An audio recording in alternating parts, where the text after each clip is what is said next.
निवेदन करूंगा, स्वागत की कड़ी में हमारे बीच में फुरकान कुरैशी साहब, इशरत जी और वर्किंग प्रेसिडेंट हाजी जरीफ साहब आए और स्वागत करें।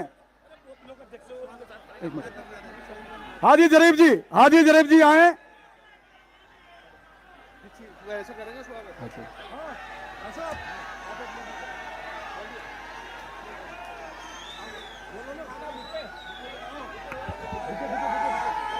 इसी के साथ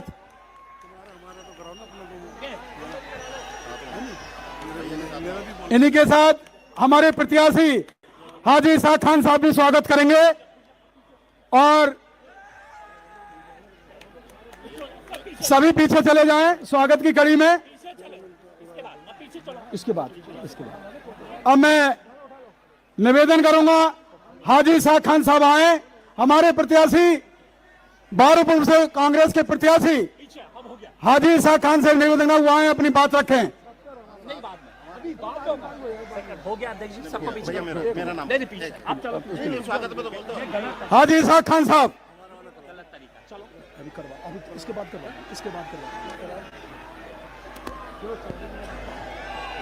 अस्सलाम वालेकुम, जय हिंद।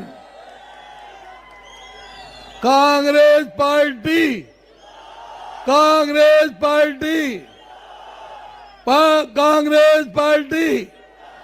मेनका गांधी भाई, बड़े बड़े नेता आए हैं। फिर अस्सलाम वालेकुम। हमारी देश की लीडर, हम सबकी प्रिय नेता, हमारे बीच में आदरणीय प्रियंका गांधी जी मौजूद है। मैं उनसे निवेदन करूंगा, उससे पहले हमारी जो दिल्ली सरकार की योजना है, दीदी योजना, और मैं ब्लॉक अध्यक्षों से निवेदन करूंगा, वो आदरणीय प्रियंका गांधी जी को सभी मिलकर चारों ब्लॉक अध्यक्षों से निवेदन करूंगा, सभी चारों आ जाएं। ब्लॉक प्रेसिडेंट देवानंद जी, संजय गौड़ जी, एक एक करके संजय गौड़ जी भी आ जाएं।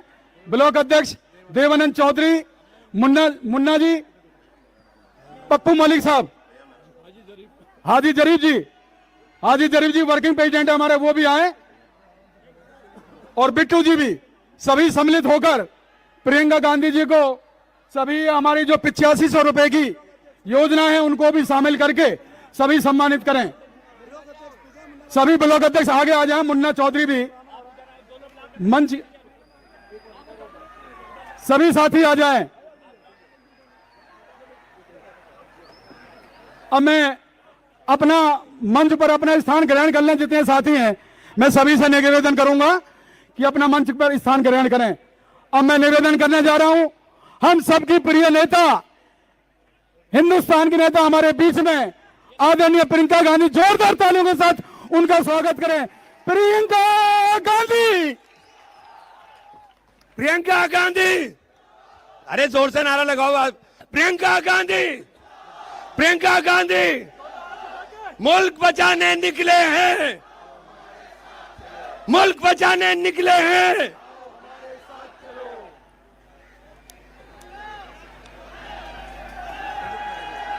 नमस्कार, सलाम अलैकुम। श्री हाजी मोहम्मद इशराक खान जी, श्री इमरान मसूद जी, श्री सुखविंदर डैनी जी, श्री राजकुमार जैन जी, हाजी जरीफ जी, मंच पर उपस्थित सभी नेतागण, कार्यकर्तागण, यहाँ पे आए हुए मेरे भाई, मेरी बहनें, आप सबका इस मीटिंग में बहुत बहुत स्वागत। देखिए, चुनाव का समय है, आपके सामने सारे नेता आते हैं, अपनी अपनी बातें बताते हैं कि नहीं? आपकी बात भी कोई करता है?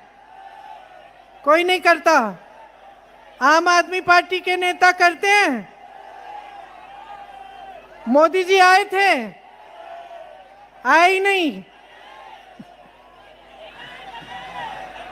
जहां जहां जा रहे हैं उनके भाषण देख रहे हैं आप।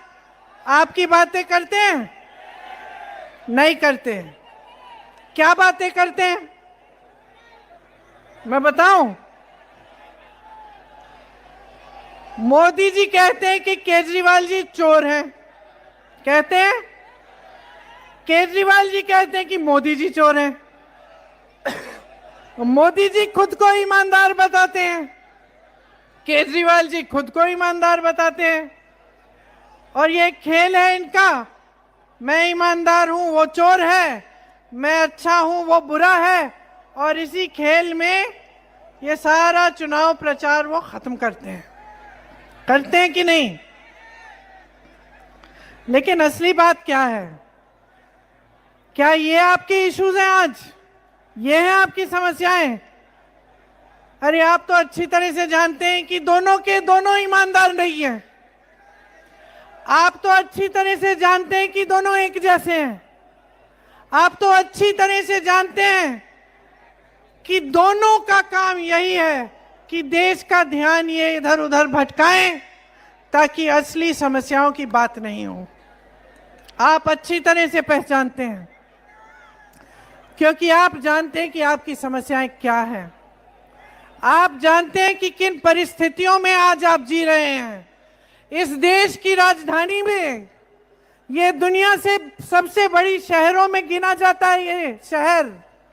इस देश की राजधानी में कैसी कैसी परेशानियों से जूझ रही है जनता, ये जनता अच्छी तरह से समझ रही है, जान रही है। क्योंकि आप रोज सुबह उठकर काम पे जाते हैं।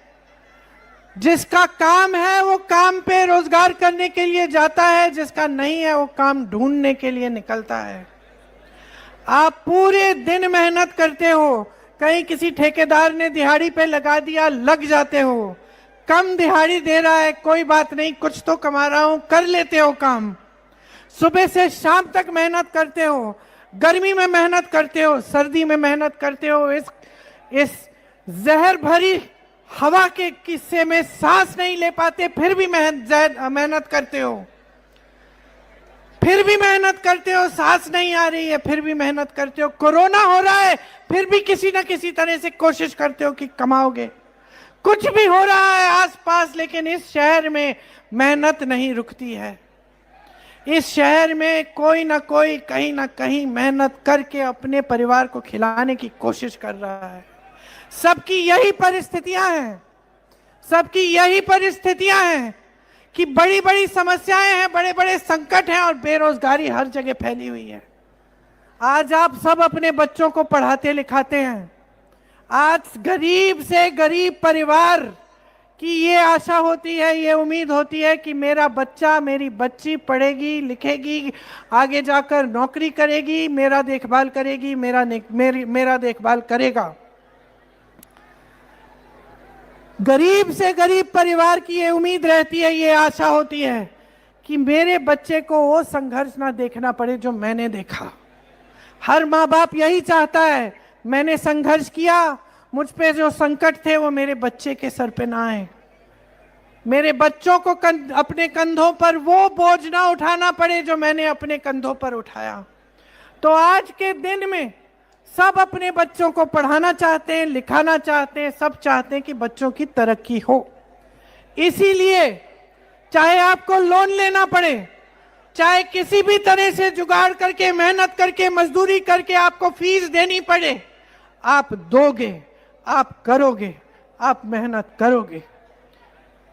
आपकी कोई मदद नहीं हो रही है आज के दिन। सच्चाई ये है, सच्चाई ये है कि आप अपने बच्चों को पढ़ाने लिखाने के लिए सब कुछ कर रहे हो, फिर भी ये उम्मीद नहीं रख सकते कि उनको रोजगार मिलेगा।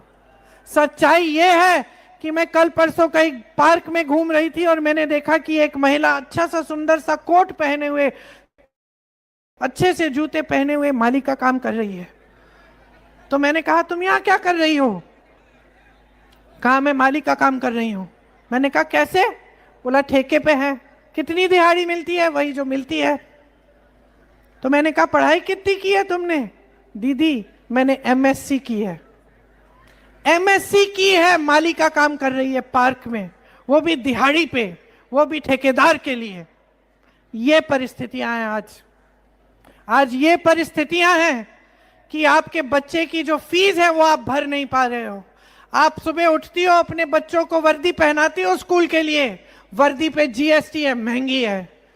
मोजों पे जीएसटी है, जूतों पे जीएसटी है, पढ़ाई की किताबों पे जीएसटी है, पेंसिल पे, पेन पे जीएसटी है, दांत मंजन करते हो मंजन पे जीएसटी है, हर चीज पे टैक्स है। पेट्रोल डीजल महंगा है। आप सुबह उठते हो, ब्रेड मक्खन खिलाते हो बच्चे को, मक्खन पे जीएसटी है, ब्रेड पे जीएसटी है, चाय पे जीएसटी है, दूध पे जीएसटी है, हर चीज पे जीएसटी है, हर चीज पे टैक्स भर रहे हो, हर चीज महंगी हो रही है, गुजारा नहीं हो रहा है। कितना भी काम कर लो, कितनी भी मेहनत कर लो, 2-2 सदस्य, 3-3 सदस्य परिवार के जाकर मजदूरी करें, फिर भी पूरा नहीं हो रहा है। और ये इस शहर में हो रहा है जहां देश भर से पलायन करके लोग आते हैं। किस लिए? रोजगार ढूंढने के लिए। एक जमाने में किस लिए आते थे? कि सरकारी नौकरी मिल जाएगी। लाइन लगी रहती थी नेताओं के घर के बाहर कि हमारे लिए सरकारी नौकरी हो जाए, हमारा जीवन बन जाएगा, हमें पेंशन मिलेगा, अच्छा हम रिटायर हो जाएंगे तो भी घबराहट नहीं होगी, सुरक्षित रहेंगे, कुछ कुछ आते रहेगा। सच्चाई ये है कि आजकल हमारे बच्चों की भी महत्वाकांक्षाएं बढ़ गई हैं। मेरी बहनें यहाँ बैठी हैं, आप भी काम करती हो, मजदूरी करती हो, जॉब करती हो, कहीं ना कहीं आप काम करती हो, घर आती हो, फिर भी नहीं आराम नहीं कर सकती। हमारे समाज में महिला सबसे ज्यादा बोझ उठाती है, महंगाई का बोझ सबसे ज्यादा महिला उठाती है, हर तरह से। सिर्फ इस तरह से नहीं कि वो जो दुकान जाती है और जो 5 चीजें खरीदनी है उसमें से 3 मिलती हैं, 2 छोड़ के आ जाती है। सिर्फ इस तरह नहीं कि बच्चों के लिए खाना बनाती है, परिवार के सदस्यों को खिलाती है और वो भूखी सो जाती है। सिर्फ इसलिए नहीं कि जब समाज में गुस्सा पैदा होता है, नाराजगी पैदा होती है, बेरोजगारी बढ़ती है, तो घर पे जो मुश्किलें हो उस पे बरसती हैं। सिर्फ इसलिए नहीं कि कुछ भी करके अपने बच्चों को बड़ा होते हुए देखती है, पढ़ाती है, लिखाती है, संघर्ष करती है, सेवा करती है, हमेशा अपने आप को आखिर में रखती है, फिर भी अपने बच्चों के लिए कुछ कर नहीं पा रही है आज।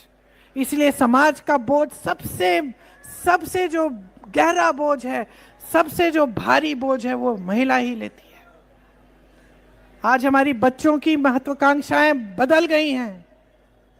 आज छोटे से छोटे बच्चे अपने माँ बाप से सबसे पहले फोन मांगेंगे, फिर बोलेंगे कि देखो हम सोशल मीडिया पे देख रहे हैं, सोशल मीडिया पे देख रहे हैं कि वो फलानी कमीज चाहिए हमको, वो पैंट चाहिए, वो जूते चाहिए 500 रुपए के, हमारे दोस्तों के पास है, और माता पिता सोच रहे हैं कि हमें किसी ना किसी तरह से इसको भी दे देना चाहिए। तो महत्वाकांक्षाएं बढ़ रही हैं। सोशल मीडिया पे सब कुछ दिख रहा है कि अमीर लोग किस तरह से ऐशो आराम में जी रहे हैं, कि इस देश में अडानी जी और अंबानी जी की शादियां किस तरह से हो रही हैं। जितना बड़ा ये है, जितनी बड़ी ये किताब है हमारी संविधान की, उतने बड़े बड़े गहने हैं इनके, मोटे मोटे, पूरा देश देख रहा है। ये जी रहे हैं आराम में, ये ऐश कर रहे हैं, इस देश की संपत्ति इन्हें दी जा रही है। मोदी जी सब कुछ अडानी जी को दे रहे हैं, सब कुछ अंबानी जी को दे रही हैं। देश की बिजली, देश के कोयले के खदान, देश के बंदरगाह, देश की जमीन, देश के हवाई अड्डे, देश का पेट्रोल, सब इनका। अरे किसका है ये? किसका है ये? आपके बच्चों का है, ये आपका है। किसी को हक नहीं है कि मुफ्त में किसी को दे दिया, पकड़ा दिया। किसी का हक नहीं है कि इस देश की जनता को इस तरह से अपमानित किया जाए। चाहे प्रधानमंत्री हो, मुख्यमंत्री हो, कोई भी हो, अपना कर्तव्य भूल गए हैं। ये गुलाम बन गए हैं बड़े उद्योगपतियों के। ये देश गुलामी से निकला है। इस देश के नेताओं को खड़ा होना चाहिए। इस देश के नेताओं का कर्तव्य है कि इस देश को बेचे नहीं, लेकिन इन दोनों ने इस देश को बेचा है। ईमानदारी का मुखौटा है इनका। इनके 10 सालों का राज देखो, क्या मिला है जनता को। मैं अभी जहां से आ रही हूं, मुझे बताया गया, देखो ये जो मकान है ये इंदिरा जी ने दिलवाए थे। मैंने एक बात कही वहां, ये इंदिरा जी ने दिए नहीं थे, ये इंदिरा जी ने अपना कर्तव्य समझा कि ये पैसे जनता के हैं, जनता के मकान बनेंगे इन पैसों से। इसी शहर में इंदिरा जी का वास है, जहां आज म्यूजियम बना है। जाके देखिए, कभी मौका मिलता है, फुर्सत मिलती है, जाके देखिए, आप चौंक जाएंगे कि देश की प्रधानमंत्री थी। और इस ऐसे, ठीक है घर अच्छा है, सही सा घर है, छोटा नहीं है, लेकिन सादगी का जीवन था, वो हर जगह दिख रहा है उस घर में। और यहां क्या, राजमहल, शीश महल बन रहे हैं। जब देश में कोविड था, लोग सड़कों पे मर रहे थे, इलाज नहीं हो रहा था, डॉक्टर थके हुए थे, कितने मरीज हैं, अस्पताल कम है, दवाई नहीं हो रही है, समझ में नहीं आ रहा है कैसी बीमारी है। पूरी दुनिया इसमें इस संकट में थी, हम भी संकट में थे, सब संकट में थे। मोदी जी क्या कर रहे थे, 20,000 करोड़ रुपए के खर्चे का प्लान बना रहे थे कि पार्लियामेंट और इंडिया गेट का सुंदरीकरण होगा। 20,000 करोड़ रुपए का, किसके पैसे थे वो? मोदी जी के जेब से निकल रहे थे। मोदी जी के अपने पैसे थे क्या? आपके पैसे थे। समझ लो इस बात को, स्पष्ट होना चाहिए आपके दिमाग में। इस देश में एक परंपरा रही है कि नेता सादगी से जीते हैं। आज मोदी जी केजरीवाल जी की आलोचना कर रहे हैं कि केजरीवाल जी ने शीश महल बनाया। वाह, कैसा महल बनाया अपने लिए, लाखों के दरवाजे, संगमरमर, सब कुछ अपने लिए बनाया। किसके पैसे से? वो करोड़ों का शीश महल किसके पैसों से बना है? जोर से बोलो, हमारे पैसों से बना है, केजरीवाल के जेब से नहीं गए। आप जो मीडिया में इश्तिहार देखते हैं, देखे आपने, बड़े बड़े देखे हैं अखबारों में, जो एक पन्ने का बड़ा इश्तिहार आता है ना, आप देखना 5 तारीख को जब अखबार खोलोगे ना, तो एक तरफ केजरीवाल जी दिखेंगे इतने बड़े बड़े, दूसरी तरफ मोदी जी दिखेंगे। दिखेंगे कि नहीं? आपको क्या लगता है कितने का होगा वो इश्तिहार?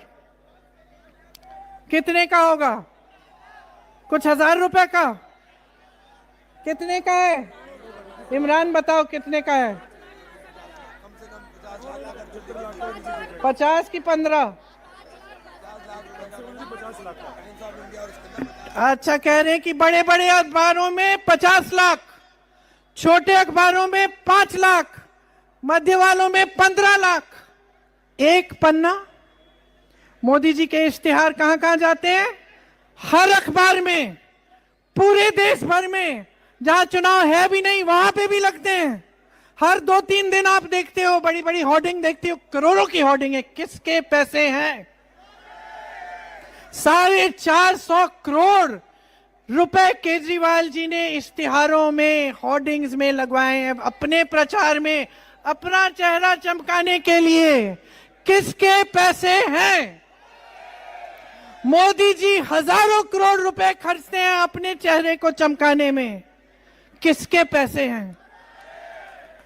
ये आपके बच्चों का भविष्य है जो वहां जा रहा है, अडानी जी के हाथों में, अंबानी जी के हाथों में, केजरीवाल जी के हाथों में, मोदी जी के हाथों में। ये आपका पैसा है, आपकी संपत्ति है, आपका देश है, संभालो इसको। समझ जाओ कि आपका क्या कर्तव्य है, जाग जाओ, सच्चाई देखो इनकी। बेचे जा रहे हैं इस देश को और आप चुप रहेंगे? आप चुप रहेंगे, कुछ नहीं करेंगे? अपने आप को देशभक्त कहते हैं, इनकी नीतियों को देखो। बांटने की नीति है। इस देश की आजादी की लड़ाई किसी एक कौम ने नहीं लड़ी। इस देश की आजादी की लड़ाई सब धर्म के लोगों ने लड़ी, सब जाति के लोगों ने लड़ी। इस देश का संविधान, ये सुंदर अनोखा संविधान हमारा, ये आपने बनाया, आपके बुजुर्गों ने बनाया, ये हिंदुओं ने बनाया, मुसलमानों ने बनाया, सिखों ने बनाया, ईसाइयों ने बनाया, बौद्ध धर्म के लोगों ने बनाया, जैन धर्म के लोगों ने बनाया, हर जाति के लोगों ने बनाया। ये आपको सुरक्षित रखता है, इसमें आपके अधिकार हैं, इसमें समानता हर पन्ने पे लिखी है। इसमें वो अधिकार मिला है जिससे आप 5 तारीख को अपने नेता, अपनी पार्टी, अपनी सत्ता की सरकार चुनने जा रहे हैं। इसकी सुरक्षा करो, इसको समझो। इसकी सुरक्षा में ही आपकी सुरक्षा है। आज इस संविधान को कमजोर करने का काम हो रहा है। ऐसी नीतियां बन रही हैं इस देश में जो बड़े बड़े उद्योगपतियों के फायदे के लिए बन रही हैं। बिजली के बिल भर रहे हैं आप, मुनाफा कर रहे हैं अडानी जी। गरीबी में डूब रहे हैं आप, ऐश कर रहे हैं अंबानी जी। और मोदी जी और केजरीवाल जी इनके गुलाम बन गए हैं। इनकी नीतियों को देखिए, 10 सालों में इन्होंने बनाया क्या है। ये पंडित नेहरू जी को हमेशा उनकी आलोचना करते हैं, कहते हैं नेहरू जी की वजह से, मोदी जी कहते हैं।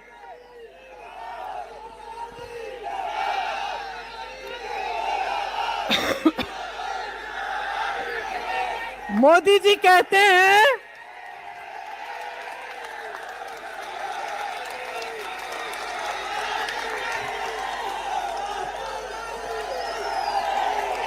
मोदी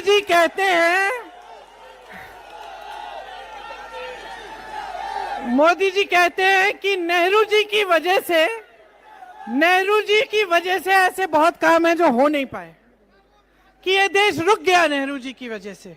जो कर नहीं पाते फट से नेहरू जी का नाम निकाल के बहानेबाजी शुरू करते हैं कि नहीं। और केजरीवाल जी क्या कहते हैं कि मोदी जी की वजह से काम नहीं कर सकते। ऐसे रोंदू नेता मैंने जिंदगी में नहीं देखे। इतने बड़े कायर मैंने जिंदगी में नहीं देखे। मैं इंदिरा गांधी जी की पोती हूं। मैंने इंदिरा गांधी को पाकिस्तान के 2 टुकड़े करते हुए देखा है।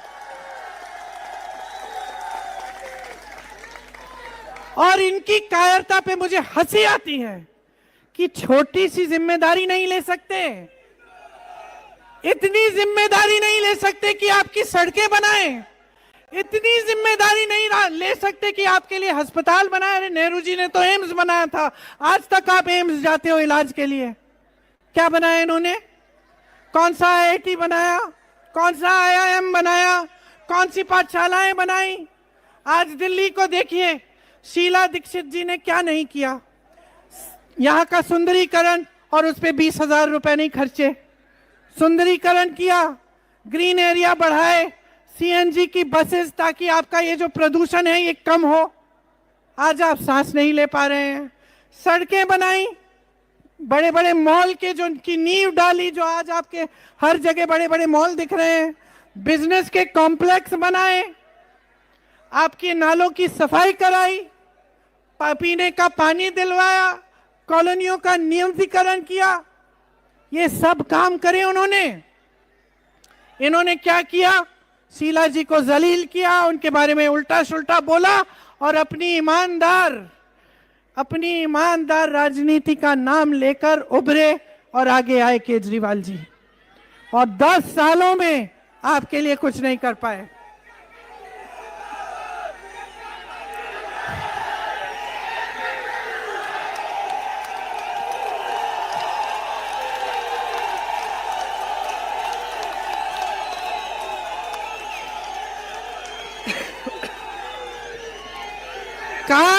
काम करने वाला इंसान, याद रखिए कि जो इंसान काम करता है जो सचमुच काम करता है वो अपना ढिंडोरा नहीं पीटता। वो हर जगह जाकर ये नहीं कहता कि मैंने किया, मैंने किया, मैंने किया। मैं देख रही थी संसद में, इन्होंने मिडिल क्लास के लिए एक वो टैक्स स्लैब बदल डाला।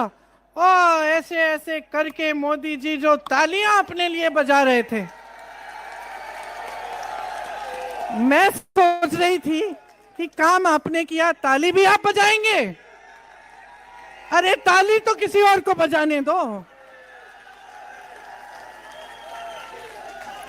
और उस पूरी बजट में, भाइयों सुनो, उस पूरी बजट में 1 घंटे के लिए वित्त मंत्री ने पढ़ी बजट, ये वो एक मुद्दा, दूसरा मुद्दा, तीसरा मुद्दा, उस पूरे 1 घंटे की बजट में महंगाई की एक बात नहीं हुई, एक बात नहीं हुई। क्योंकि ये लोग कट चुके हैं, आपसे कट चुके हैं। जहां से मैं आ रही हूं सीमापुरी में, मुझे बताया गया जब हैजा का रोग था तो राजीव गांधी, मेरे पिताजी प्रधानमंत्री थे, वो गए वहां पे पहुंचे। अरे कोरोना हुआ, देश भर में हुआ। मैंने आपको बताया, लाशें हर जगह, बताने की क्या जरूरत है। आपने देखा हर परिवार का कोई ना कोई सदस्य बीमार था या गुजर गया। मोदी जी आए अपने घर से बाहर, ये जो 8-10 किलोमीटर दूर इनका घर है, मोदी जी निकले, मोदी जी ने हालचाल पूछा। आज जिस संकट में आप हैं, कब दिखते हैं मोदी जी? इससे दुगने मंच पे दिखते हैं चुनाव के समय। और जब चुनाव नहीं होता तब कहां दिखते हैं? अमेरिका में दिखते हैं, जापान में दिखते हैं, चीन में दिखते हैं, अफ्रीका में दिखते हैं, यूरोप की बड़ी बड़ी शहरों में दिखते हैं। कभी किसी से हाथ मिला रहे हैं, कभी किसी प्रधानमंत्री से गले मिला रहे हैं, कभी किसी राष्ट्रपति से गले मिला रहे हैं। लेकिन न सीमापुरी आएंगे, न यहां आएंगे, न ओखला जाएंगे, न जंगपुरा जाएंगे, अपनी दिल्ली में नहीं दिखेंगे। कोई मतलब ही नहीं है, कोई मतलब ही नहीं है। आदत जो बिगाड़ दी है आपने, आदत बिगाड़ दी है भाई और बहनों। एक समय में प्रधानमंत्री किसी के घर में जाता था, डांट खा लेता था। मैंने आंखों से देखा है, मैंने आंखों से देखा है। मेरे पिताजी एक गांव में मुझको लेकर गए, अमेठी में। वहां एक महिला ने खूब कस के डांटा कि राजीव भैया आए तो हो, प्यार तो करते हैं तुमसे, लेकिन यहाँ की सड़क बनाई नहीं, और जब तक यहाँ की सड़क बनाओगे तब तक प्यार मिलेगा, वोट नहीं मिलेगा। और मेरे पिताजी ने उसी समय, मैं 10 साल की थी, मेरे पिताजी ने मुझे समझाया, मेरे पिताजी ने मुझे समझाया कि इसको कहते हैं जागरूक जनता। कि बेटी, ये देश मजबूत तब तक रहेगा जब तक इसकी जनता अपना हक समझेगी कि किसी भी नेता को डांट सकती है, सवाल उठा सकती है। आज पूछिए ना सवाल मोदी जी से, पूछिए, जेल में डाल देंगे।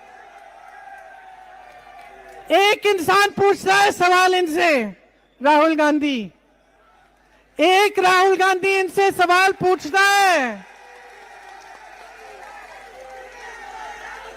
ये प्रधानमंत्री अपने घर से निकलते नहीं है, और वो राहुल गांधी 4000 किलोमीटर पैदल चलता है इस देश की एकता के लिए, आपके लिए।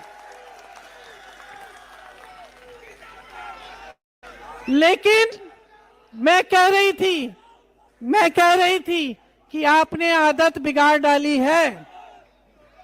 नेता, ये नेता जो भाजपा के नेता हैं, जो आम आदमी के नेता हैं, ये समझ रहे हैं कि जब जब चुनाव आएगा तो ध्यान भटका दो, वोट ले लो।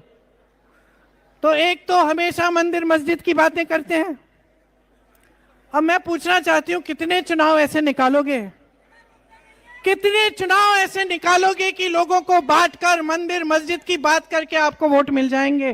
कभी ना कभी तो जनता जागरूक बन जाएगी, आंखें खोलेगी।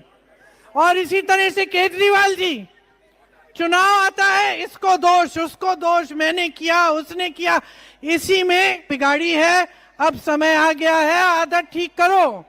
बहनों, बच्चों की आदत बिगड़ती है, क्या करती हो?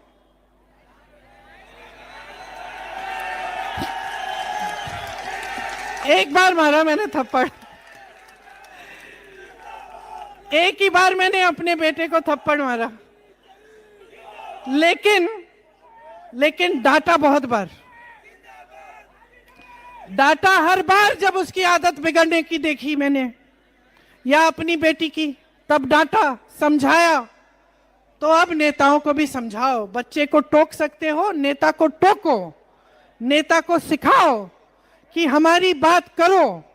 चुनाव के समय हमारे सामने आओगे, मंच पे खड़े होगे, बताओ हमारी नालियां कैसे साफ कर रहे हो, बताओ हमारे पैसे कैसे खर्च रहे हो, बताओ हमारी सड़कें ठीक कब होंगी, ये जो ट्रैफिक है जिसमें हमें घुसना पड़ता है, बताओ हमें इसको ठीक कैसे करोगे, ये जो प्रदूषण है, ये जो हवा जिससे हमें हमारी सांस बंद हो रही है, इसको साफ कब करवाओगे।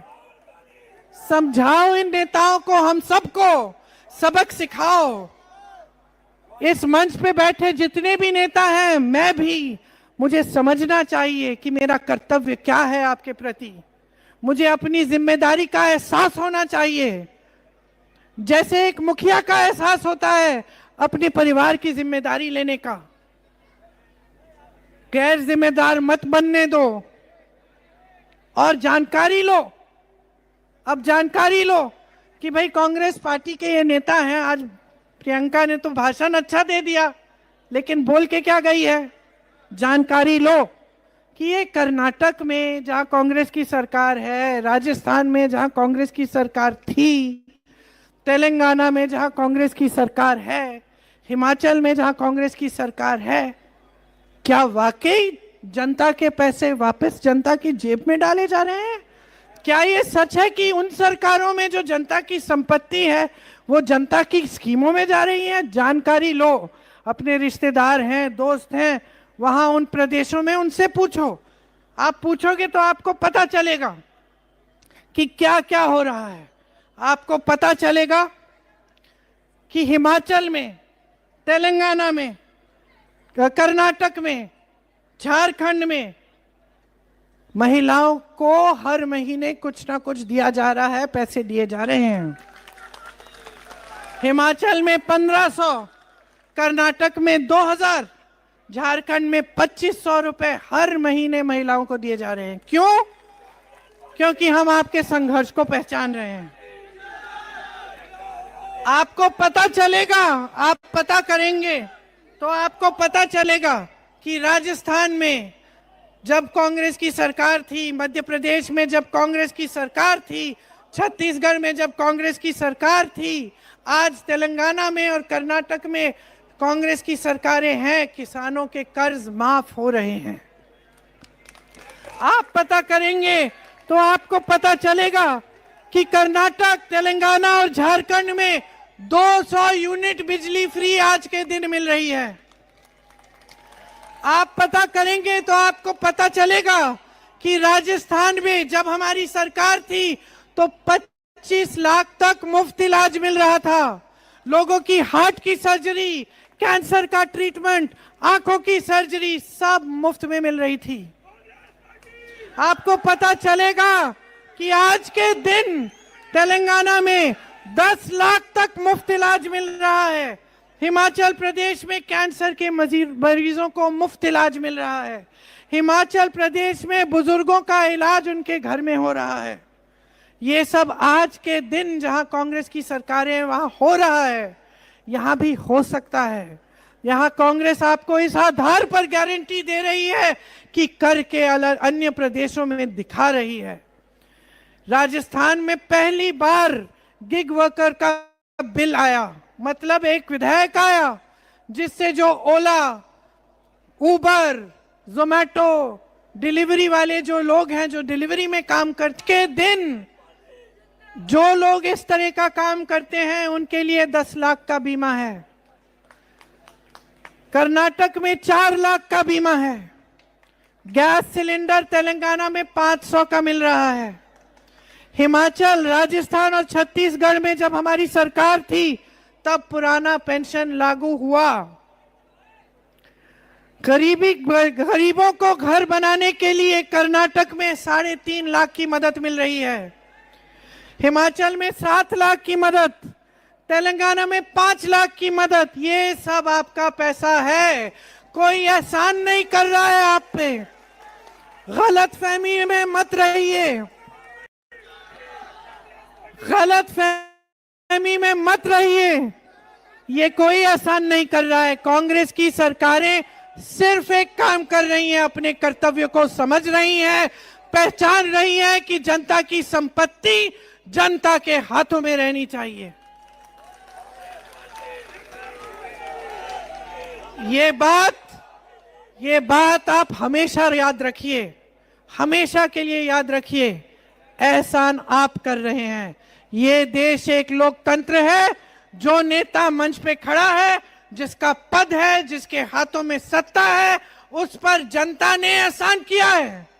जनता ने अपनी शक्ति दी है उसको, जनता ने सत्ता दी है उसको। वो जनता के प्रति जवाबदेह है, उसे जवाबदेह बनाओ।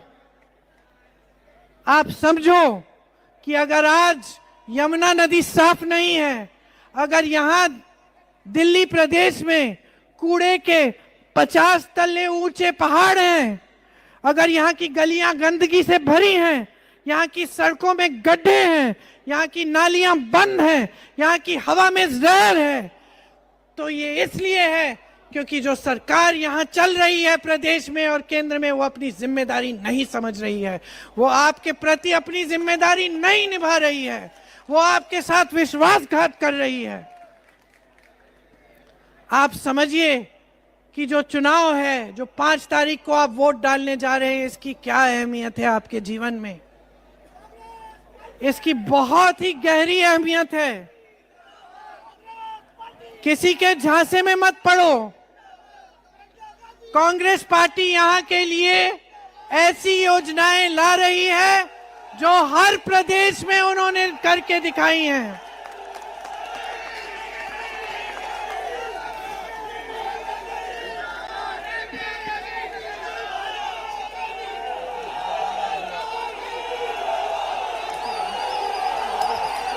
ले आओ एक बार कांग्रेस की सरकार, जिता दो इस बार कांग्रेस पार्टी को। जो आपके हक के लिए लड़ते हैं उनको आगे लाओ, जो आपके हक को कमजोर करते हैं उनको पीछे ढकेलो, उनको सबक सिखाओ। जो कांग्रेस की योजनाएं हैं वो आपके लिए बनती हैं, कांग्रेस की नीतियां आपके लिए बनती हैं। प्यारी दीदी योजना, जिसके तहत 2500 रुपए महिलाओं को हर महीने मिलेंगे। जीवन रक्षा योजना, जिससे 25 लाख तक मुफ्त इलाज यहां दिल्ली में आपको मिलेगा। युवा उड़ान योजना, जिससे आपको अप्रेंटिसशिप मिलेगी। युवाओं को 8,500 रुपए हर महीने 1 साल के लिए मिलेंगे, जब तक वो अपने पैरों पे ना खड़ा हो जाए। फ्री बिजली की योजना मिलेगी, 300 यूनिट मुफ्त मिलेंगे। महंगाई से मुक्ति की योजना, जिससे 500 में आपको सिलेंडर मिलेगा, फ्री राशन का किट मिलेगा। कांग्रेस को जिताओ, हमारे उम्मीदवार को जिताओ। आइए आगे आइए, हाजी साहब को जिताइए, कांग्रेस की सरकार लाइए। एक ऐसी सरकार जिस पे आपको गर्व हो, जो इस प्यारी शहर को, जो आपकी प्यारी शहर है, जो आपकी अमानत है, उसको एक बार फिर बुलंद बनाएं, इस देश का गर्व बनाएं। जय हिंद। एक बार मेरे साथ बोलो, जय हिंद, जय हिंद, जय हिंद। धन्यवाद। मैं निवेदन करूंगा धन्यवाद के लिए, हाजी जरीफ आए और धन्यवाद दें।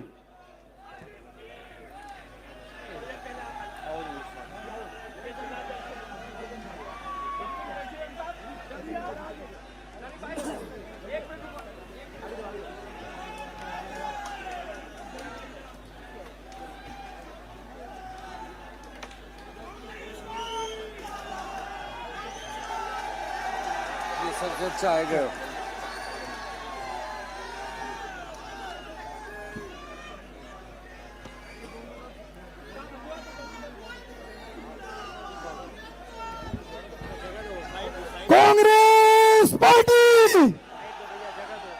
श्रीमती